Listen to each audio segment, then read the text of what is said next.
So we'll call this work session of the Board of Education to order. I want to welcome everybody. We are meeting virtually again this evening to be in compliance with the amended Safe Start Order issued by the governor on September 3rd. The first thing we want to do is make sure all board members can hear and can participate. Terry?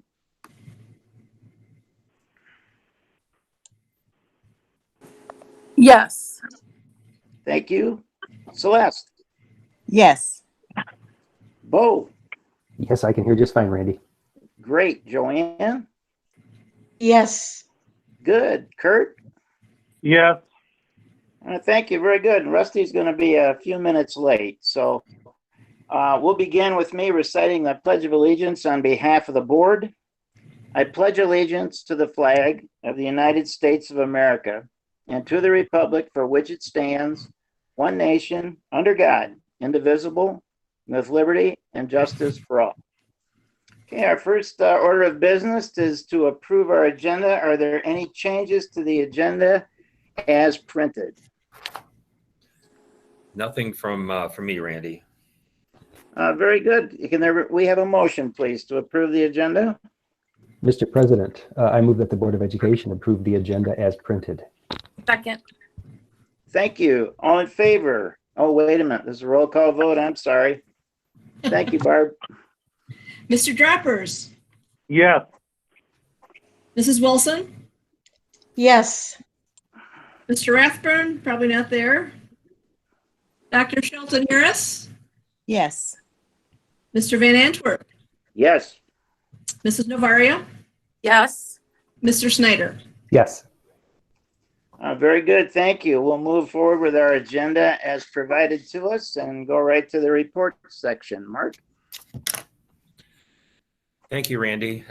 We have a number of items in the superintendent's update to share with you today. I'm going to start first with a bond project update and call on Ron Heron to give that to you. Yeah, good evening, board members. I wanted to give you a brief update since our last meeting. I will start by saying that the good news is that we are in Central Middle School since we last met, and things seem to be going pretty well. So that was, again, I'm very thankful for all the people who helped us at least accomplish that goal. There are a few things that are still in that building that are being attended to, and areas that we talked about earlier that are not complete. We have started to do the punch list work on those things that have been completed. That work is being done on second shift. The Black Box Theater in the performing arts area was the area that was not finished, and they are working on that as well on second shift, as well as some daytime, because that part of the building is cordoned off as a construction site. And then Old Central is continuing to be demolished. I think the last piece, if you've driven by there, is just a portion of the pool that's left that will be down by the end of the week here. So, excavating has started for the new parking lot pad. You can see that starting to develop as you go south from the middle school, the new middle school building. And that'll be, we're planning on paving that in October. At West Middle School, the new boilers arrived and installation is ongoing. That should be done by the end of this month. Chiller startup happened last week, and so that building now has AC. And Science Commons and remaining rooms around that common area are almost complete, and those will be done by the end of the month as well. Speaker installation for the new gym and the wall will be done early next month. And when the And also the scoreboard will be done next month when it comes in. They added the wall pads that were not there. I think that started today. And that's it for West Middle School. And then the only other thing that I have to update you on is the Nauditorium, Northern Nauditorium. Again, masonry and steel work is progressing as we have crew availability. Bathrooms, locker rooms, rough-ins are ongoing. Ceiling and plumbing and electrical is being done. Underground plumbing and backfill at the pool deck is complete. And we'll start putting the scaffolding in to start working on all the things that need to go up in the ceiling in that structure. So, and that should be mid-October. And that's all I have for you as far as update. Any questions?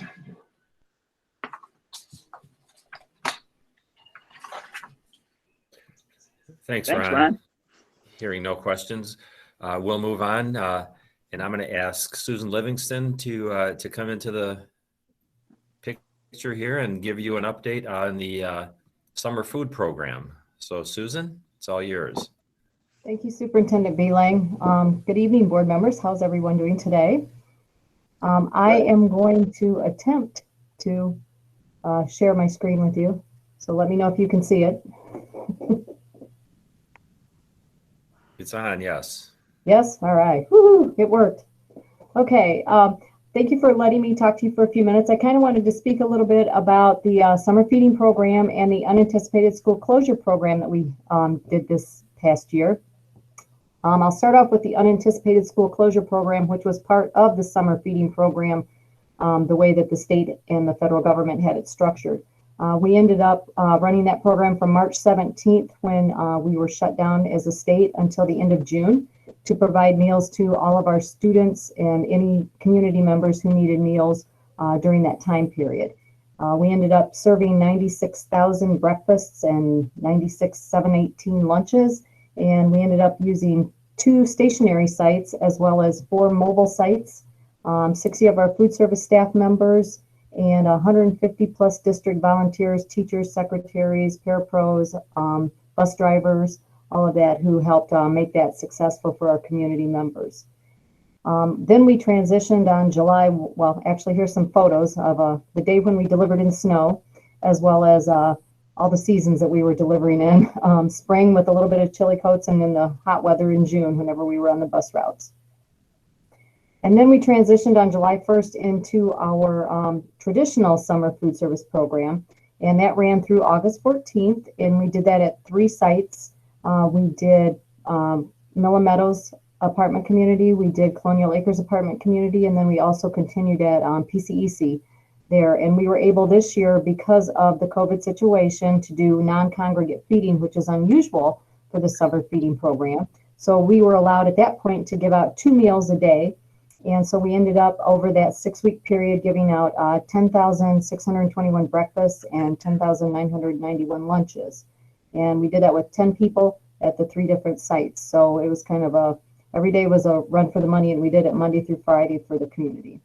And now we're transitioning into what they're calling the extended summer food service program, where we're providing free meals to all of our students in the district every day, even on days when we're closed or on half days, so that kids can get the nourishment that they need during this time period, whether they're virtual students or whether they're traditional face-to-face students in our district.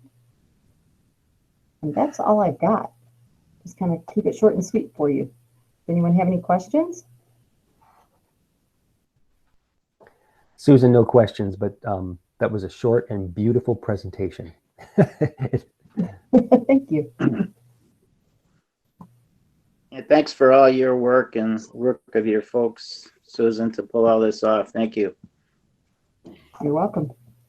And Susan, yeah, I hope you come back to us for during the school year to help feed our virtual as well as in school students this year. That'll be your next report. Thank you. Okay, thank you. Thanks, Susan. And again, I echo my thanks for all the work that you've done, your staff and all the organization that went into that. I know a lot of those days were just, trying to figure out what we were going to do, how we were going to do it. And you really pulled through. So thank you and your staff for everything you've done for our students and their families. I have a number of other items of information that I thought you might find interesting and informative. The first is around our Return to Learn plan and the start of the school year. It really gives me an opportunity to thank all of our teachers for doing their best to make virtual learning a positive experience for their students. We're now into week 3 of the school year, and what I'd like to do is just share with you some of the numbers that are associated with our Return to Learn. Overall, our district count, when compared to last year's fall count, our official fourth Friday count, or fourth, I guess it's the official count day now they call it, we're down district-wide about 250 students. We track these numbers on a daily basis, and we'll be looking closely at the numbers on October 7th, which is our count date for this fall. But overall, down about 250 students, and that has an impact on our budget by depending on what our foundation allowance, but upwards of $2 million if numbers don't come up between now and count day. As you know, all of our high school and middle school students are virtual students, but those doing so have the PPS virtual option, have the opportunity to come into our buildings to do their virtual learning. At the high school level, we have about 19% of our students who are coming into our buildings to do that. At the middle school level, it's about 21%. And then at the elementary level, where our students have a face-to-face or PPS virtual option, about 53% of our students are choosing to come in face-to-face. And that, of course, varies by building, where the range with our 8 elementary schools is anywhere from 38% to as high as 72%. So there are pockets in the community where face-to-face learning is obviously receiving more interest. At the elementary level, I'll stay with that for a minute. We have 127 teachers delivering face-to-face instructions and approximately 52 teachers doing the PPS virtual mode.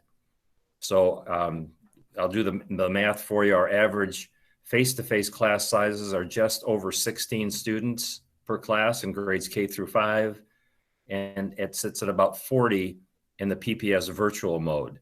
So that 40 is teachers split that group into 2, so they're dealing with approximately half of their students at any one time. As far as the KVIC option, the Kalamazoo Virtual, that is at 68 students total as of today. Today is the last day for drops and adds, so that this might be, this numbers may vary just a little bit, but currently we have 68 total K-12. That breaks out to 42 elementary students, 8 middle school students, and 18 high school students. At one point we had 85 students who started or completed the application process. So you can see that there was some uncertainty early on that we had to work through. Might mention that 13 of those families have multiple students in a household enrolled in the KVIC program. So those are some of the numbers in that. Transportation wise, we continue to run all of our routes. These first few weeks of school, ridership varies quite a bit, anywhere from one student on a bus at 1 or 2 of our secondary routes to a high of somewhere in the vicinity of 20 students on some of our elementary runs. So we'll be taking a closer look at that and adjust routes so that we're not running empty buses, and as these weeks continue on. But Jody and Ron and their folks are looking at that closely. Also coming up at the end of this month, starting on the 25th, we're going to be doing a little bit different in the way of surveying our folks. We're going to survey our students, We're going to survey parents and we're going to survey staff beginning September 25th to do kind of a pulse check on how we're doing. We'll get turnaround results rather quickly so that we can, analyze those results and do what we need to improve on our services. So that's really all I have on the Return to Learn plan, and I will happily stop there for a minute, and if you have any questions about that.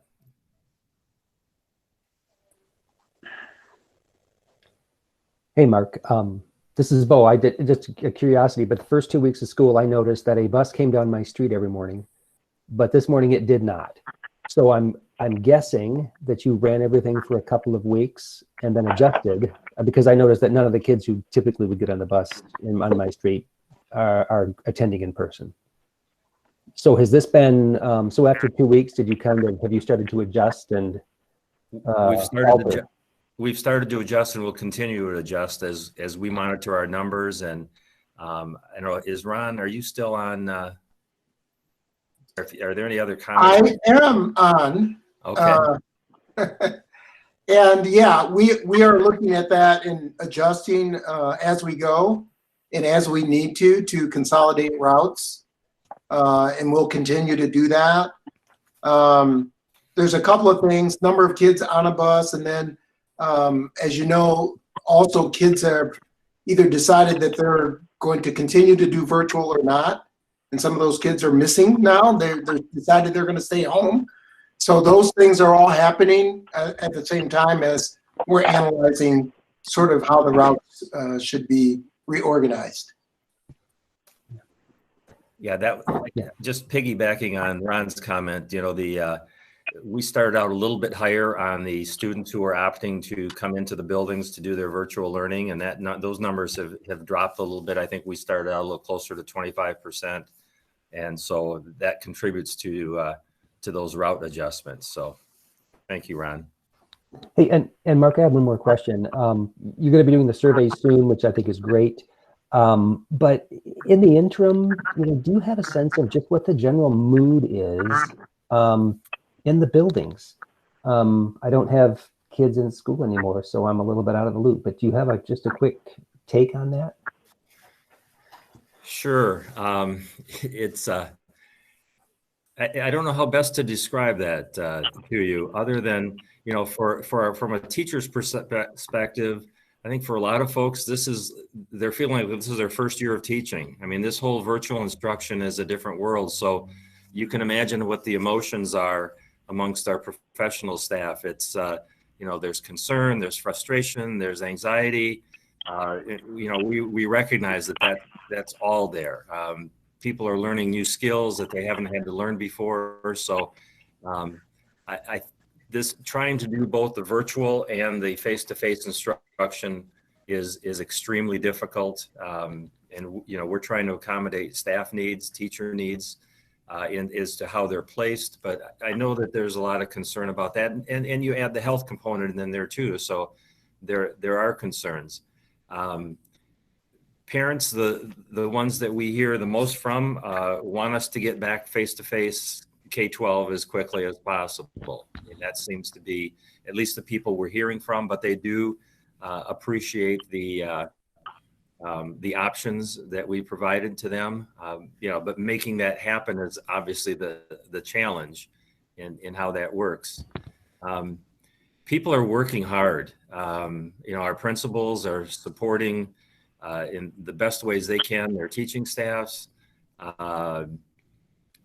People are learning and learning new skills and helping one another. A lot of collaboration going on. So I don't know how I can't translate that all into one word, but there's just a mixed bag of feelings and emotions that are happening right now. Great. Mark, that helps me a lot. Thank you. Let me, Hey, Mark. Let me keep on Mark, going. Kurt? Yeah, go ahead, Kurt. What we heard last meeting, though, it wasn't a straight 250 times 8,000 or 7,800 or whatever. The state is giving us a multiplier, so that won't affect us to the whole amount if we end up down 250 people. Is that correct?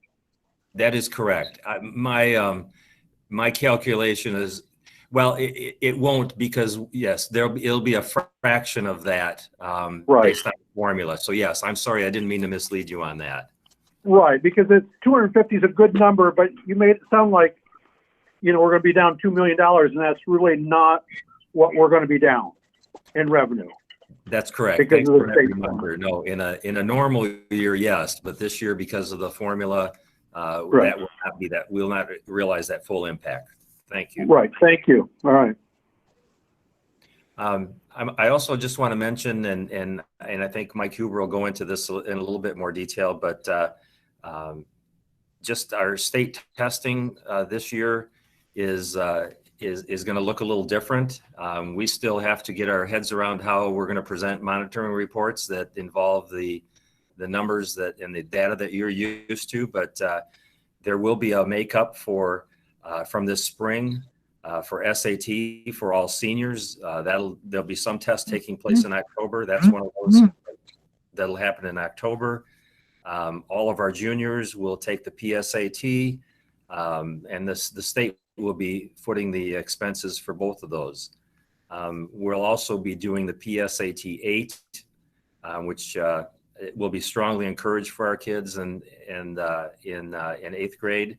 And then later next spring, the PSAT, the SAT, and the ACT work keys, along with the M-STEP, will be taken next spring. And as that time gets closer, we can give you more details, but there will be a testing opportunity for some of those, for those students in those grades that we monitor for the board.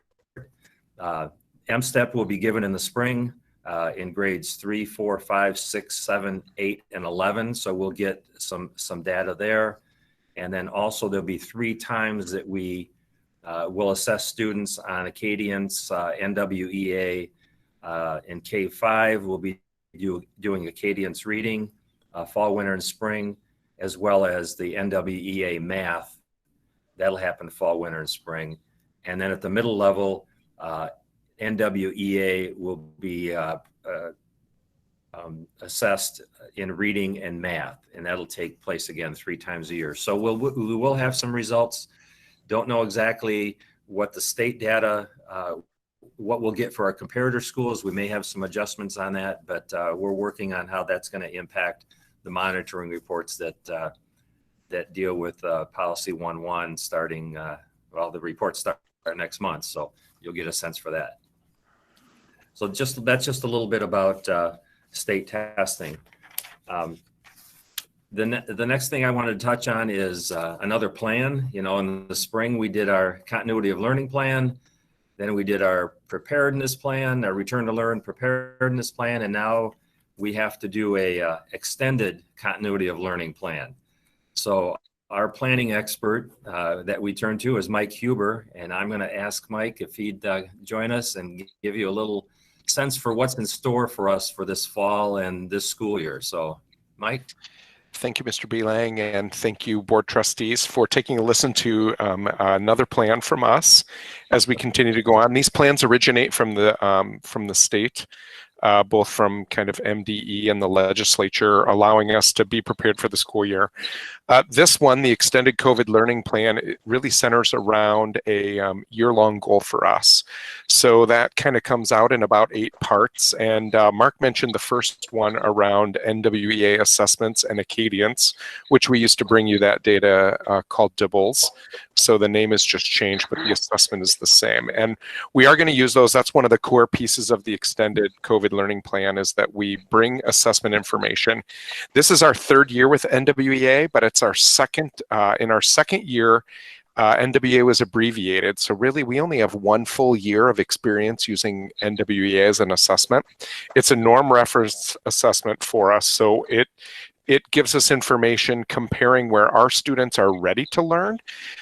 So we're kind of being cautious about the use of this information because it's not a skills reference or a standards reference assessment, but we still think we're confident that we can use this information for us to kind of set some goals for this year. This is the first time that we will be conducting this assessment remotely.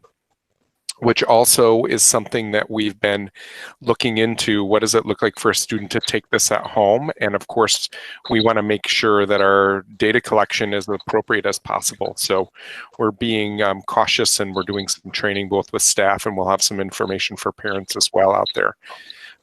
We're aiming our goal this year, so we need to develop goals for K-8 students in both reading and math, and we're aiming around 60% of our students showing growth on this NWA tool for this year. And we're also using NWA for our 6 through 8 reading assessment as well.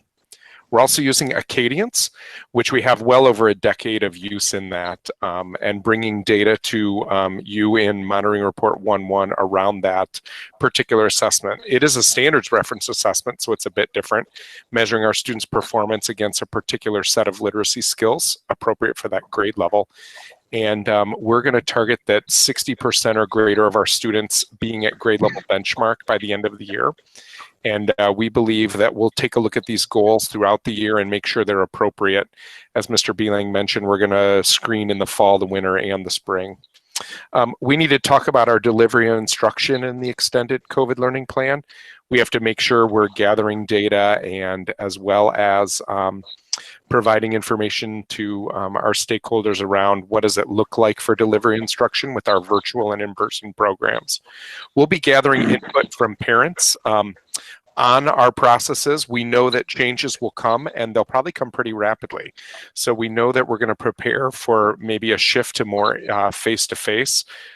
And we know that at elementary, we're running the face-to-face and the virtual programs. So there will be some families that want to shift there. So we're preparing to gather the information we need to make a safe shift to offer opportunities for families to move in that direction if they choose. We need to report on our core academic standards, and I can tell you right now that we've left unchanged our end-of-year targets. And so as we go through this year and continue to deliver instruction, we want to make sure when a student exits 5th grade or exits 9th grade, that our end-of-year targets for their learning are identical to the years prior. We have to talk about grading and feedback.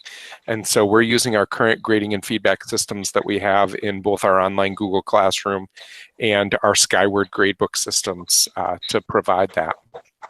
Equitable technology access is in there, and Dan Vomastic and our tech team have done a wonderful job of putting this stuff together. Not only has Dan and the tech team been able to acquire some hotspots to be able to provide internet services for students, but more importantly, his tech team, along with Jessica and Paul, have been able to ensure that our students have Chromebooks ready to go, available to them as they need them. It's been amazing to hear them kind of shift Chromebook usage and to be able to provide repairs and devices for all our students that need them. And we've been able to kind of successfully do that by taking apart carts very rapidly to make sure we're delivering them to students. So that's been great.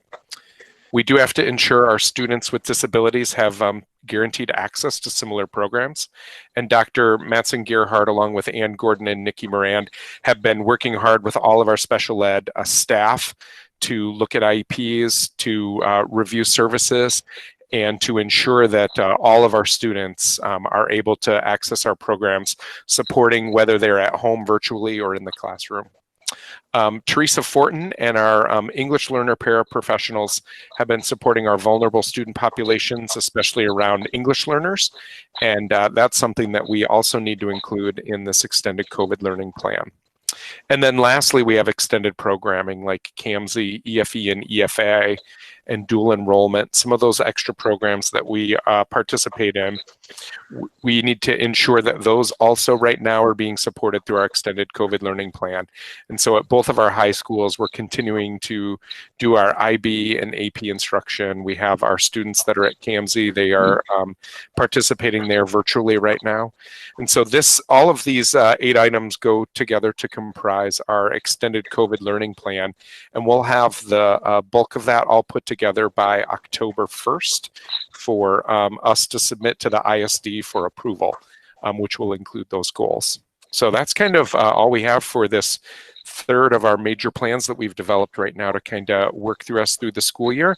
And we're hoping that this allows us to kind of finalize those and that this one will run until spring. But we never know what's around the corner, but I can tell you that our team is ready for that. And there's a lot of people that are on the ball and participating with our Return to Learn teams to be prepared.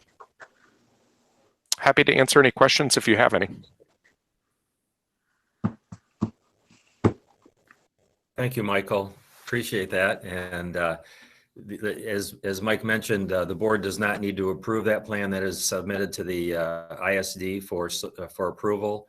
However, the board, there's some mandatory reporting that we have to do on a monthly basis to the board, and also solicit and receive public input on certain elements of our plan, basically our academic goals. So we did get some clarification. There was a 30-day issue of every 30 days, but the intent of that was to do it monthly, and I think we'll get that kind of flexibility as this plan continues to get refined at the legislative level. So we'll have more information on that. It's still unclear when the clock starts running on that. It may not be until November when the first report comes to the board, but again, we're still getting clarity around when that has to happen. Just a couple more items. The first is athletics is underway. We got the go ahead to get back into that arena. So our fall sports are running. Our athletic directors have been working closely with the Michigan High School Athletic Association and the guidelines that they put forth, as well as the health department guidance that we're getting on how many people can be assembled. So we're working through that.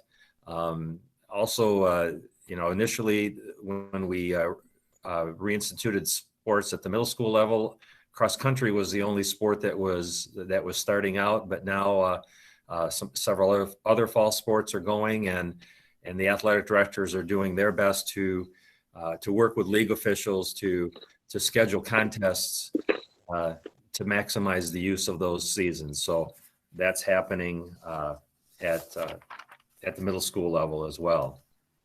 I wish there was more I could tell you on the 2021 budget, but we still don't have a foundation allowance budget from the state regarding the School Aid Act.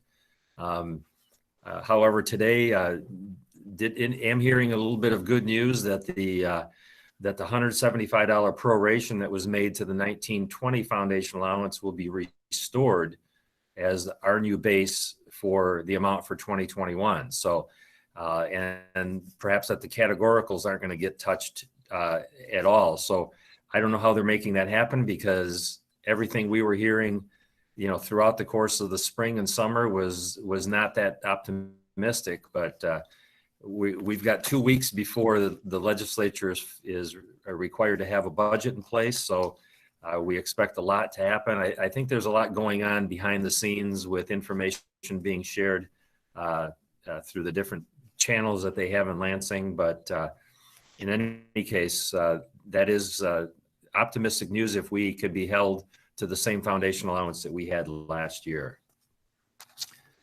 And then lastly, I'll just mention that Stantec Architecture was recently recognized with a 2020 AIA Detroit Honor Award for its design of North Middle School. Among the things that were cited with that award were safety and security, the natural surveillance and access control measures that were designed into the building, and a design that contributes to social engagement and emotional support in a collaborative environment that is adaptable, in a building that's adaptable for future needs. So we congratulate Stantec on that award. And as you know, Central Middle School is the same building as North Middle School. So there may be another award in that, but we're fortunate to have worked with Stantec and their design team on that project. And that's all I have, and I'll be glad to answer any questions on the last items that I shared.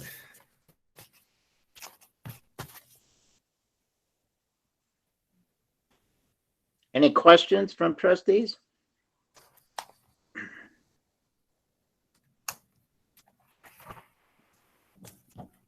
Well, Mark, thanks for sharing all that news. A lot of it's good news. And boy, we certainly appreciate all the work that's underway by all of you folks to get this school year off and running. Thank you very much. Okay, we'll move to our comments and communications section. And first, we have 2 letters tonight from the community members. And we're pleased to welcome Christine Augustine as our reader tonight. As you know, she's the first smiling face you see when you walk into the administration building. And she is helping us with our public comment this evening. Welcome, Christine. Thank you, Mr. Van Antwerp. Good evening, board members. I'm representing the communications department tonight, and we have 2 public comments. The first one comes from Kevin Hoffer, 10949 Poplar Bluff Court in Portage. And he says, I would like to touch on an agenda item to appoint a director of elementary instruction and backfill the previous position. While I know this is a position vacated by Beth Hartman at the end of July, I think it would be financially irresponsible of us as a district to backfill that position at this time. I believe we need to rely on our current administrative staff to handle any tasks that were previously handled by Ms. Hartman. While we were able to recall staff and things do not look as bleak as they once did, I believe we need to ensure that we are fiscally frugal and put any additional funds into the classrooms where they will have the most meaningful impact on our students. The second comment tonight comes from Peter Bowers, mailing address 1625 Timberlane Drive in Portage. And Mr. Bowers says, the virtual learning is bad enough and realistically providing the kids only a small fraction of the learning experiences of a real in-school learning experience. Having Fridays as an asynchronous learning day can only be described as nothing more than a total waste of a day and wasted opportunity to learn. Regardless, this is a time, considering the current situation, that the schools should be going into overdrive, both with teaching time and the commitment to educate the kids. This would include actually working, i.e. teaching on Fridays. Additionally, in schools, learning is critical as the negative aspects of virtual learning are obvious to every concerned parent. The school system must move learning back into the classroom, possibly segue there using a hybrid learning scheme currently used by most other school systems in the area. PPS needs to do better before kids and parents are even more disenfranchised. And those are our 2 comments for tonight. Thank you, board. Thank you, Christine. We'll move to comments by board trustees.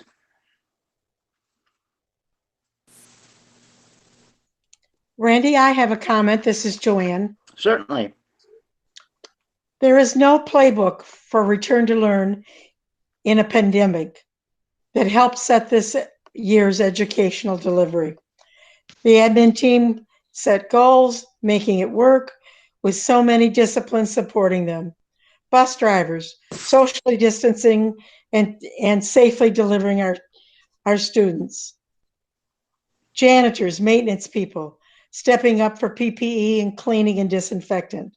Secretaries, front row seats at the counter, and have also taken on the duties of nurse to any ill student in her building. Principals, fielding questions on return to learn all over their email, setting their policies for their buildings, answering questions on both sides of the virtual and in-person learning. Teachers, virtual and in person. Parents of a family that now needs spouses and grandparents to support them, to the point of some grandparents giving up their jobs to support the teacher's family. Teachers that have had to hire daycare help within their families to support their kids who are at home while they're at school to get their education in a timely manner. All staff is concerned about their safety and the safety of their students and those staff and family that they interact with every day on a daily basis.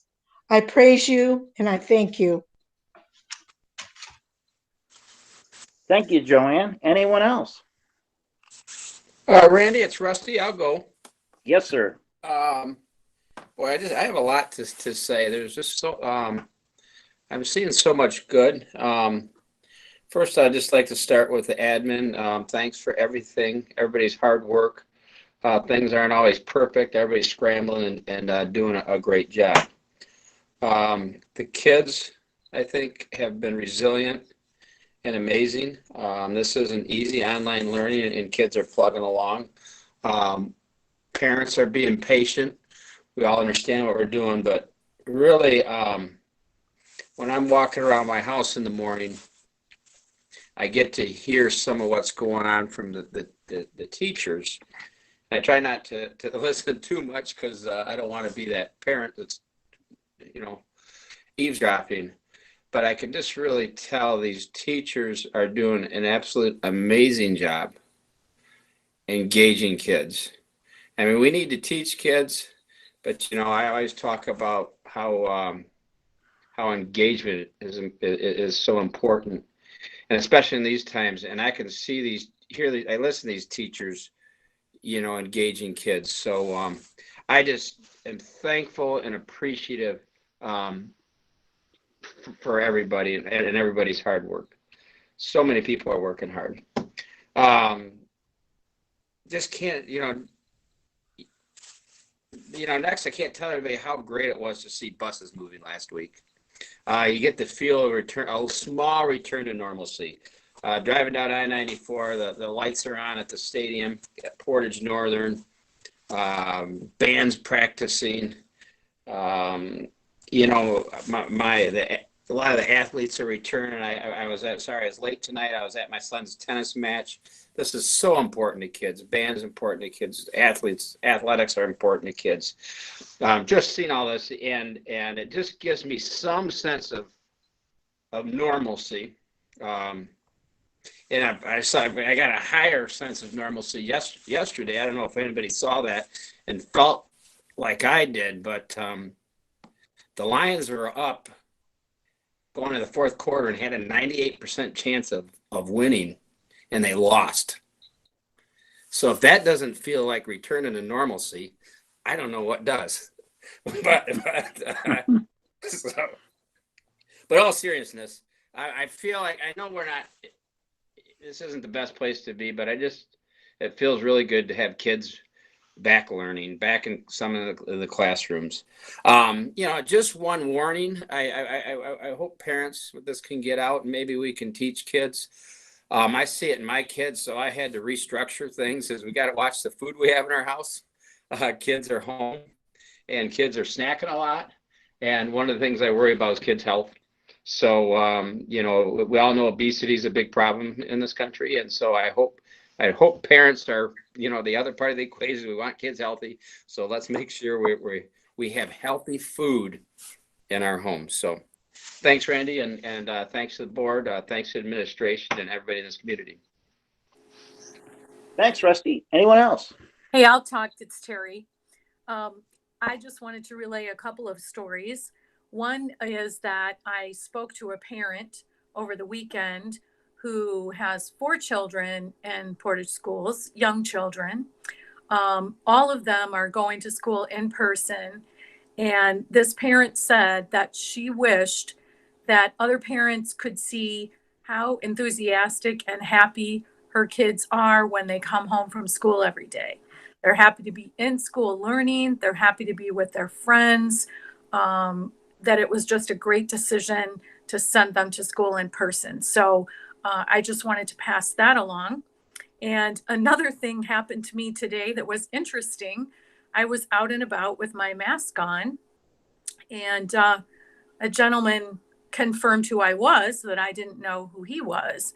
And he said, "School board, right?" And I said, "Yes." And he said, "Keep up the good work." Now, I don't think he was just talking to me. I think he was talking to everybody. But it's good to know that people in our community think that we're doing good work. So I wanted to make sure everyone heard that.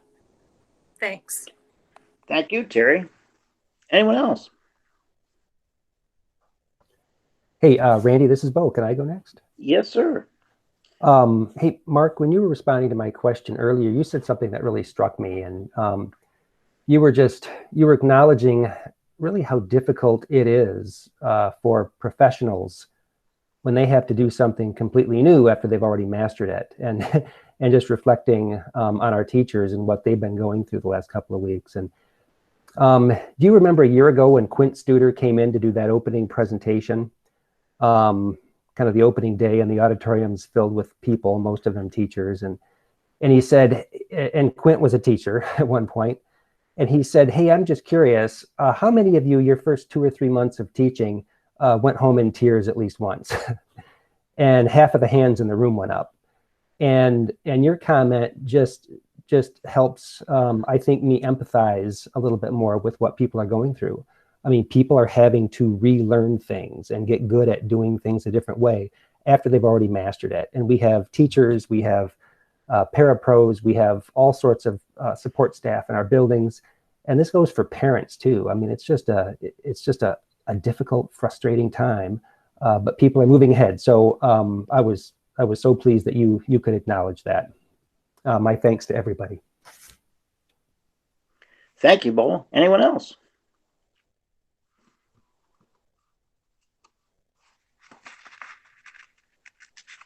Okay, very good. We'll move forward with our next agenda item, which is the consent agenda. I don't believe there's any board committee reports. Is that correct?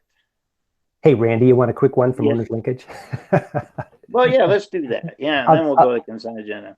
I'll do it in 30 seconds, but I just want to acknowledge Terry and Joanne and Mark and Michelle Krupinski. But Owner's Linkage we've been active, and we had our plan last winter, and we kind of set the plan aside, and we felt that kind of given the nature of the pandemic and the different things that were going on this year, we've adopted, and we've tried to have a monthly message in the district extra, and we'll continue to meet monthly with a new message to the community directly from the board. Oh, and Randy, and then you have been kind of the editor of all of those, so our appreciation to your efforts. So I think we can look forward to that special message continuing perhaps through the end of the year, and then we'll transition back to our plan of letting the community know about the results that the district has achieved. All right, thank you. Very good. Thanks, Bo. We'll move to our consent agenda. On page 5, we have 3 items on our consent agenda tonight. The August 12th, 2020 regular business meeting, the August 24th, 2020 special meeting, and the August 24th, 2020 closed session meeting. Minutes of all 3 of those. Are there any exceptions to the minutes as presented? Okay, then, the minutes are approved as presented, and we'll move to assurance of district performance on page 23.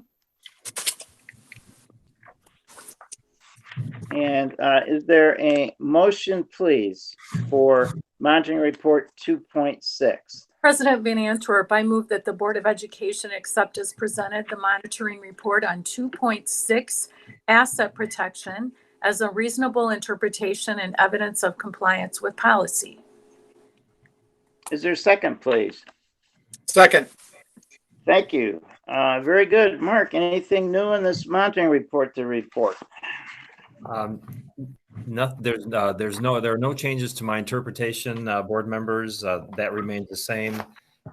Just a couple of things that I'll want to bring to your attention. Number one is our energy management system continues to be in place and monitoring our savings. So that is, we've avoided over $6 million in costs, in energy costs since the implementation in 2009. So in our 11th year, it's still seeing dividends, and you'll get an updated report on that during the course of the year. Our transportation department continues to do outstanding work in keeping our bus fleet up. 99% of our buses received a green tag, and the 2 buses this year that got short of that were repaired in time to before the inspector left, so upgraded to green during the course of the inspection. We have purchased 31 buses now through bond proceeds. I think we were anticipating 30. But we were able to get 31 out of what we allocated there. So in all, we're under budget with those purchases. I did mention in the report that regarding our facility usage that we are not our buildings are not being used by the public right now. They haven't been since we went into shutdown, and we're going to continue that at least through the end of December and see where we are at that point in time with building usage. And I guess the last comment on this report that I would make is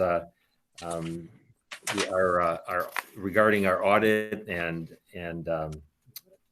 having the controls sufficient to meet our auditor standards, that we've expect nothing different from this year's audit than we have in the past, and we've passed that with flying colors and without any exceptions. So we seem to be in good shape from a financial standpoint. So thank you to Paula and her team for keeping us in that condition. So that's the only comments. I'll be glad to answer any questions that you have on that report.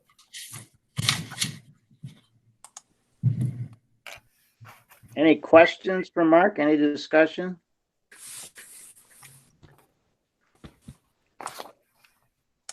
Thank you, Mark, for a good monitoring report. And if we could take the roll call vote, please, Barb. Mrs. Wilson, Yes. Mr. Rathburn, Yes. Dr. Shelton Harris, Yes. Mr. Van Antwerp, Yes. Mrs. Novaria, Yes. Mr. Snyder, Yes. Mr. Droppers. Yes. The vote's unanimous. The monitoring report for asset protection is approved. Our next monitoring report to approve this evening is communication and support to the board, monitoring report 2.10. Is there a motion, please, on page 35? President Van Antwerp, I move that the Board of Education accept as presented the monitoring report 2.10, communications and support to the board as a reasonable interpretation and evidence of compliance with policy. Second. Thank you, Terry. Mark, any comments? Just a couple. First of all, again, my interpretation of your policy is not changed. I've updated the information in that report. To the best of my knowledge, there have not been any non-compliance issue with board policies this past 12 months. And nor have any board members been out of compliance with their behavior and actions as far as board is concerned that rises to the level that would be put into the report. I draw your attention to page 40. There's an updated list of the issues that the board either discussed or was informed about. Quite a busy year when you take a look at everything that's been discussed during either discussion or board education topics. Been quite a few items there. So that's been updated for you. There's one part of this report that references other reports that are presented, and that's in the very last page of this particular report, a monthly summary of financial performance. So you get that on a monthly basis.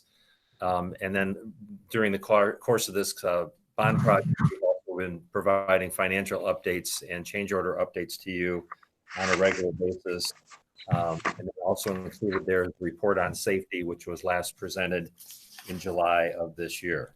So that's all I have for this report, Randy. Answer any questions? Thank you, Mark. Mm-hmm. Any questions for Mark? Any discussion? Very good, Barb. We'll take the roll call vote, please. Mr. Rathburn,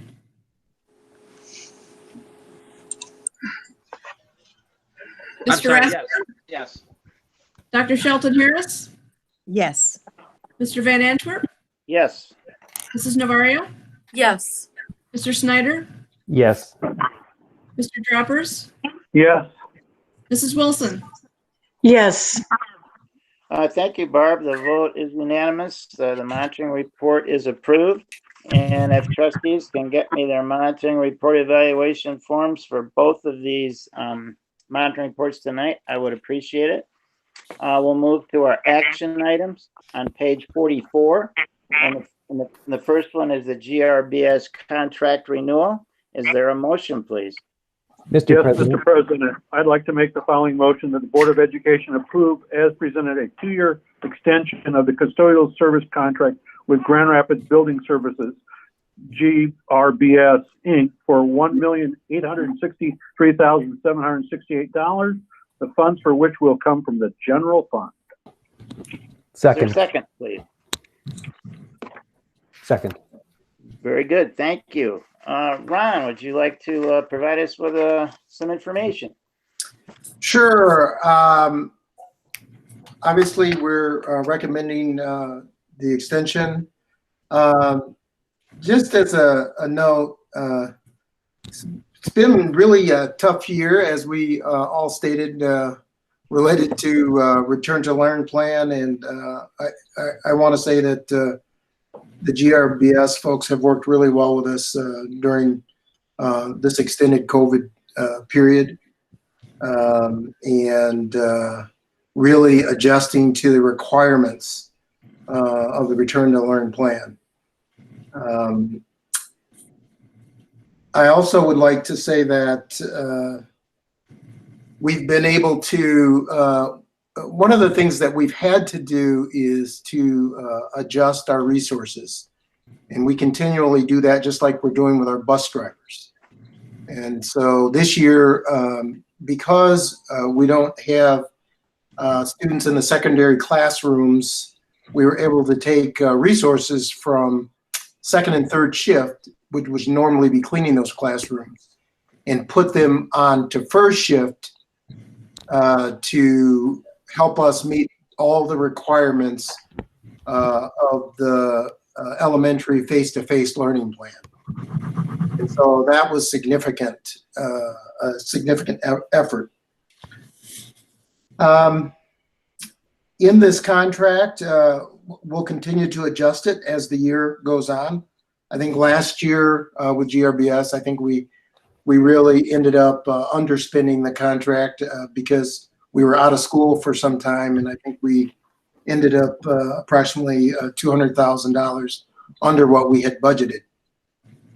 I could foresee this year us being anywhere from $100,000 to $300,000 either way, depending on what happens related to whether being in phase 3, 4, 5. And we'll make those necessary adjustments as we go this year. I want to point out that we are almost back to full capacity with our square footage. About 4 years ago, we started removing things from the square footage amounts that we were having in our contracts over the last 4 years. And we're now back exceeding that number of square footage from 4 years ago. This contract is only $52,000 more than what we had 4 years ago. So when we were at full capacity. So I wanted to point that out as well. I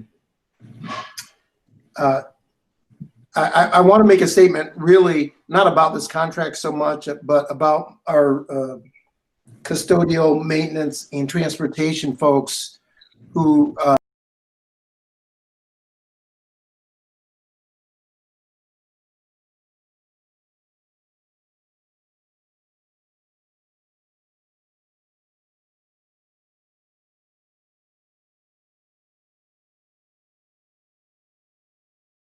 serious and are always worried that they might miss something that could cause somebody ill will or getting ill. And I want to commend those folks for their efforts publicly as it relates to custodial.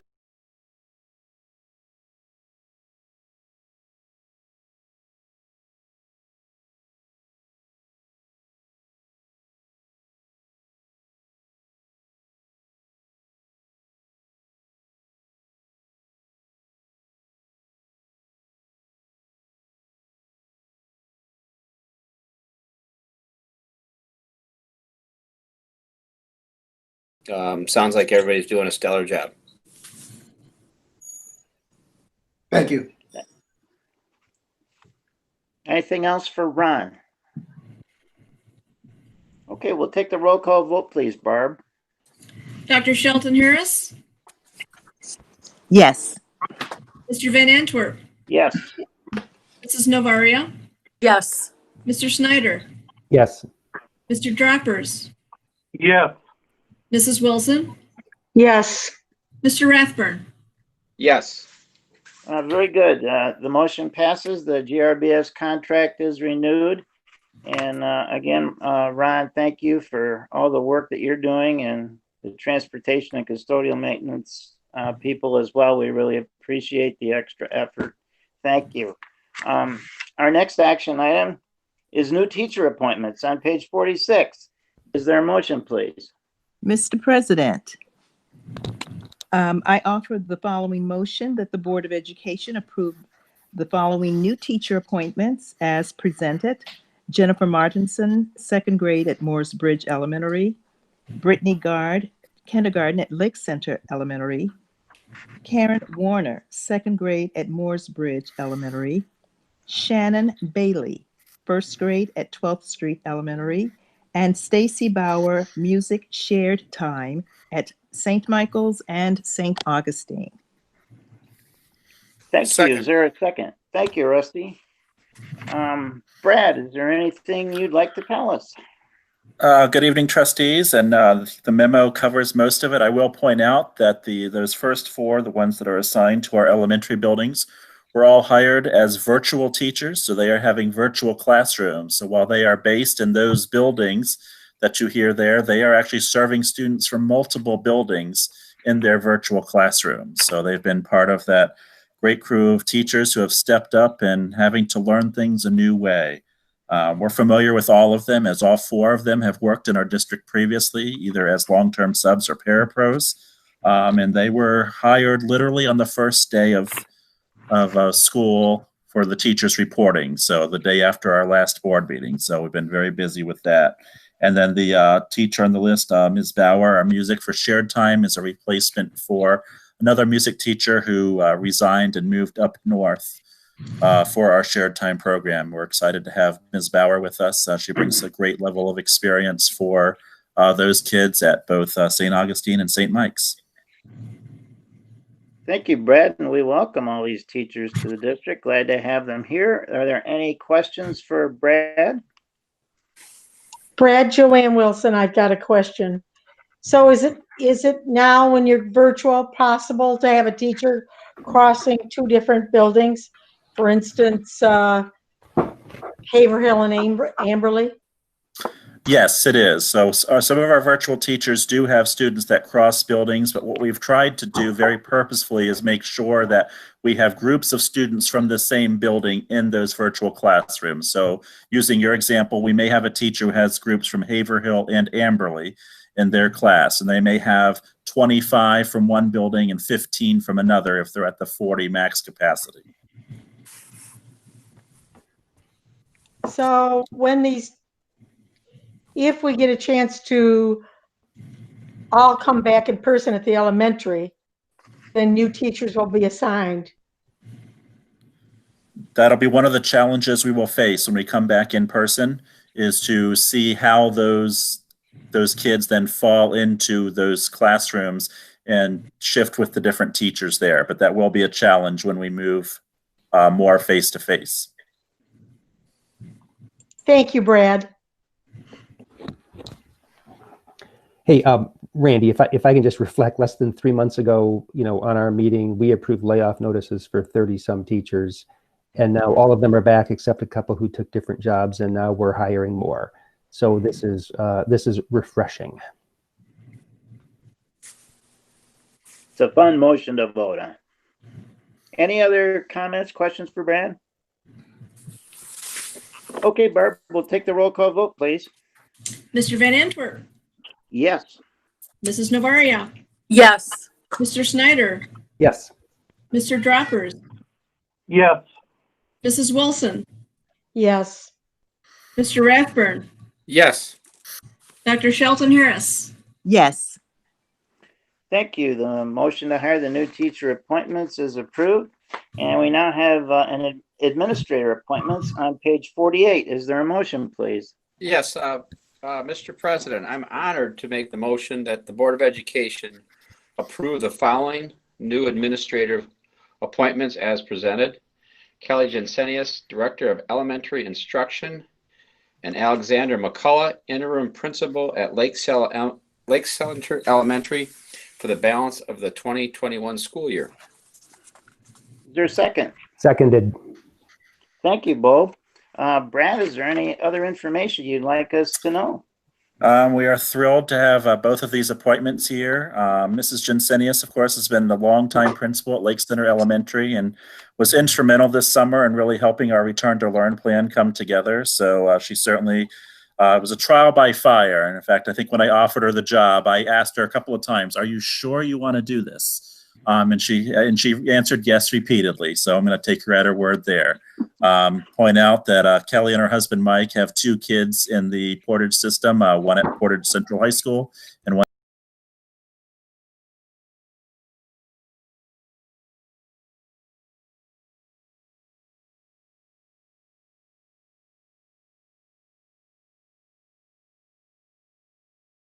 is a Portage parent with a 3rd grader and a 1st grader who will continue at Amberley Elementary. So her ties there will certainly not end. Thank you, Brad. Any questions for Brad? Go ahead, Bill. Hey, so I completely understand if somebody was to raise the point of we should not fill this administrative position due to just the crazy finances of this year. I understand the point. However, there is something to be said for leadership. And I just, given everything that's going on in the elementary school and the complex kind of having 2 models there and reconciling that and perhaps, changes throughout the school year, I just don't see how we could go without this position. And then the second thing is that, Kelly is just so roundly respected that that's just a great choice. Thank you, Bo. Anyone else? Well, so it's Rusty here. Bo, I was going to compliment Kelly, and I think some of us board members have been around for a while. Remember when we were touring buildings, and I believe it was Amberley Elementary where Kelly was a teacher there. So this is before she's a principal, and I remember she did an amazing presentation to the board on tracking kids and spreadsheets and how she got teachers together in her grade level, and it was just amazing to see her leadership skills. And that might have been like maybe 10 years ago. So I'm excited for Kelly. I'm excited for Portage Schools. Thanks, Rusty. Anyone else? Okay, Barb, we'll take the vote, please. Mrs. Navaria, Yes. Mr. Snyder, Yes. Mr. Droppers, Yes. Mrs. Wilson, Yes. Mr. Rathburn, Yes. Dr. Shelton Harris, Yes. Mr. Van Antwerp. Yes, the motion passes, and we extend our congratulations to Kelly and Alex. Thank you very much for stepping up and taking these critical positions. Our next action item, is the curriculum purchase on page 50. Is there a motion, please? Mr. President, I move that the Board of Education approve the curriculum purchases as presented in an amount not to exceed $64,412.58, the funds for which will come from the 2020-2021 Elementary and Secondary School Emergency Relief Fund, a federal grant established under the Coronavirus Aid, Relief, and Economic Security Act grant. Is there a second? Second. Thank you very much. Bo, thank you for reading that one. And I believe we're going to hear from Mike Huber. Certainly. Thanks again, Board. for taking a look at this proposal.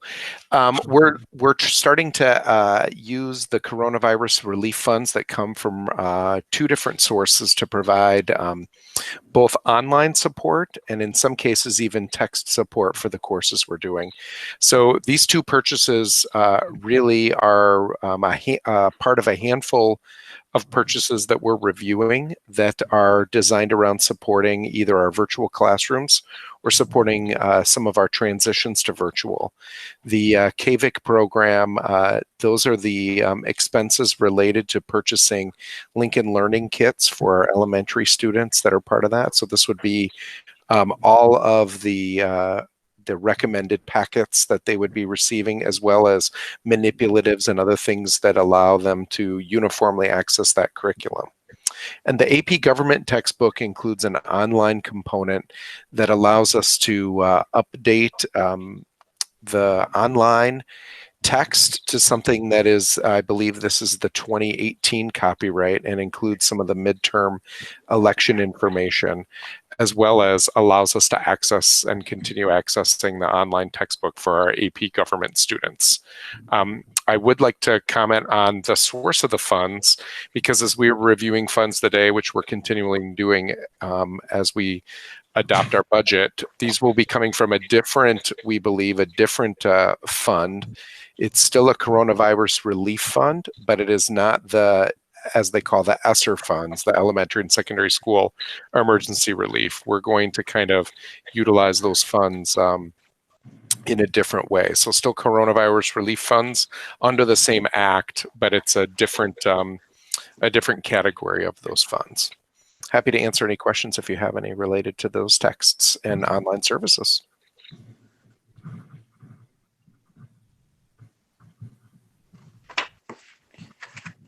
Good job, Mike. No questions. We'll take the vote, please, Barb. Mr. Snyder, Yes. Mr. Droppers, Yes. Mrs. Wilson, Yes. Mr. Rathburn, Yes. Dr. Shelton Harris, Yes. Mr. Van Antwerp, Yes. Mrs. Navaria. Yes. Thank you. The motion to purchase curriculum is approved. Our next item is a discussion item for the MASB 2020 Delegate Assembly. And as you can tell from your board packet, COVID has affected this event as well. There is only a virtual meeting. There will be no voting because voting cannot be held virtually. So we don't have to, as a board, appoint anybody to be a delegate or an alternate delegate to the delegate assembly. All we need to know is who would be interested in listening to the updates that are going to be provided there, so we can register you with MASB. So if any board members are interested in signing up to participate virtually in that event, all you have to do is let Barb know. Randy, Yes. Randy, I can clarify that, seeing as how I'm on that MASB committee. So you've explained it well, but we still need a majority and cross all of the counties and groups in the state of Michigan to have a quorum to even hold our annual meeting. So I will be emailing Barb. I have to be there anyway, and that will fulfill that requirement. Thank you, Randy. Thank you. I did not know that part of it. It's very good. Thank you, Joanne. Okay, we're going to be moving into closed session, and we're going to come back after that closed session to take some action. Is there a motion, please, to move into closed session? Page 54. President Antwerp, I move that the Board of Education move into closed session for the purpose of discussing collective bargaining strategy as allowed under the Open Meetings Act 15.268, Section 8C. Thank you. Is there a second? Thank you, Bo. Please take the vote, Barb. Mr. Droppers, Yes. Mrs. Wilson, Yes. Mr. Rathburn,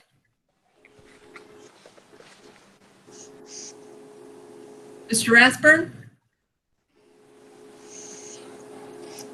RP dropped off. Okay.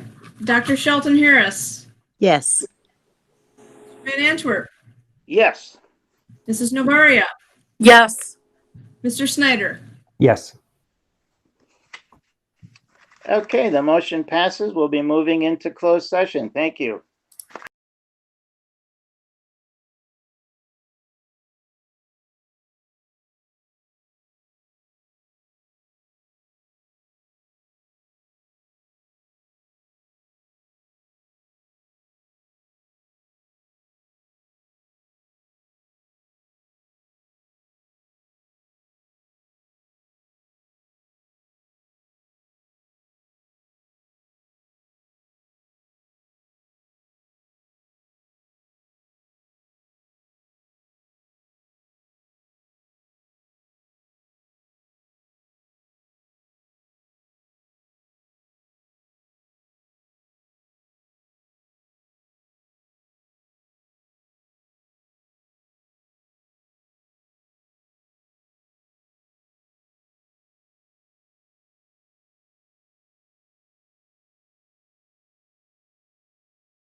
in open session to take action on 2 items.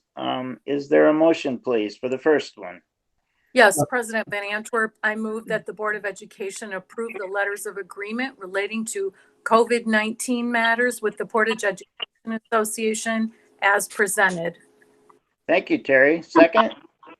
Second. Second. Thank you, Bo.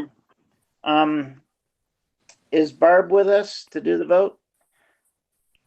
I don't believe so, Randy. Okay, very well. I'll call the roll then, please. Terry? Yes. Celeste? Yes. Rusty? Yes. Bo? Yes. Joanne? Yes. Kurt? Yes. And Randy, yes, the motion is approved. Thank you. And is there a motion, please, for the second item? Mr. President, I move that the Board of Education approve the letters of agreement related to COVID-19 matters with the Portage Transportation Association as presented. I'll Is there second. a second? Thank you, Rusty. I'll go through the roll call. Celeste? Yes. Rusty? Yes. Bo? Yes. Joanne? Yes. Kurt? Yes. Randy? Yes. And Terry? Yes. Very good. The motion is approved. That brings us to the end of our agenda. Thank you all very much. And this meeting is now adjourned. Thank you.